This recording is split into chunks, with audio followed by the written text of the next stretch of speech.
চুরির ঘটনা ঘটছে এবং এবার পুলিশের সেক্ষেত্রে সাফল্য, চোরের দলকে ধরেছেন তারা। বিশেষ করে চুরি যাওয়া 3টি মোটর বাইক সহ ধরা পড়েছে 6 চোরের দল। আগরতলা ও সোনামুড়া বক্সনগর থেকে ধৃতদের পুলিশ রিমান্ড চেয়ে আদালতে সোপর্দ করা হয়েছে।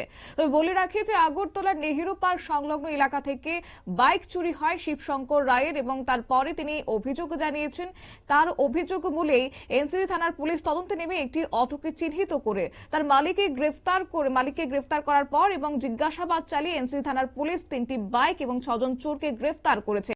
শনিবার আগরতলার এনসিসি থানায় সংবাদ মাধ্যমের মুখোমুখি হয়ে এই কথাই জানিয়েছেন ওসি প্রজিত মালাকার। কি বললেন তিনি, শুনুন। 2025 তারিখে শিবশঙ্কর রায় আড়ালিয়া ওনার অভিযোগ মূলে একটি এফআইআর রেজিস্টার হয় এনসিসি কেস নাম্বার 83/2025 এবং যে আমাদের নেহেরু পার্ক এলাকা থেকে একটি মোটরবাইক চুরি হয় এবং জিবি বাজার এলাকা থেকে একটা মোটরবাইক চুরি হয়। তো সেটা তদন্ত করতে গিয়ে আমাদের আয়ু জয়নাল হোসেন আমরা সিসিটিভি ফুটেজ করি, দেখি যে আমরা একটা অটোরিক্সা ইউজ করে 3 জন চোর নেহেরু পার্কে এসেছিল এবং যাওয়ার সময় বাইকটি নিয়ে গেছে।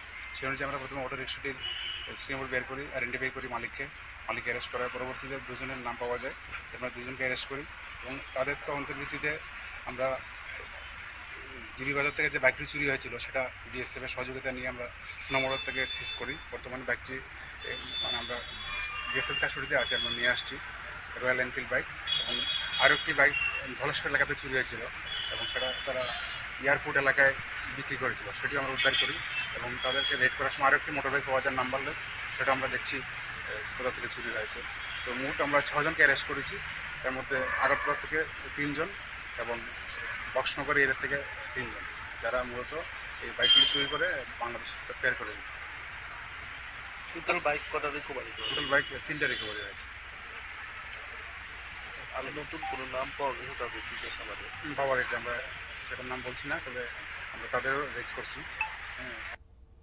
পুলিশ সূত্রে জানা গেছে দীর্ঘদিন ধরে এই চক্রটি বিভিন্ন চুরিকাণ্ডের সঙ্গে যুক্ত ছিল। অভিযুক্তদের বিরুদ্ধে আগেও একাধিক থানায় মামলা রয়েছে বলে ধারণা করা হচ্ছে এবং ধৃতদের আদালতে সোপর্দ করে পুলিশ রিমান্ড সেক্ষেত্রে চাওয়া হয়েছে। আর কেউ যুক্ত রয়েছে কিনা এই গোটা ঘটনায় তদন্তকারী আধিকারিকরা তারা খতিয়ে দেখছেন। তবে এই ঘটনার জেরে এলাকায় একটা উদ্বেগ বাড়ছে, কারণ প্রত্যেকদিন যেভাবে চুরির ঘটনা বৃদ্ধি পাচ্ছে এক্ষেত্রে নিরাপত্তা ব্যবস্থা শৈথিল্যের অভিযোগ কিন্তু তুলছেন সাধারণ মানুষ। নিয়ে নিচ্ছি ছোট্ট একটি বিজ্ঞাপন বিরতির, সঙ্গে থাকুন।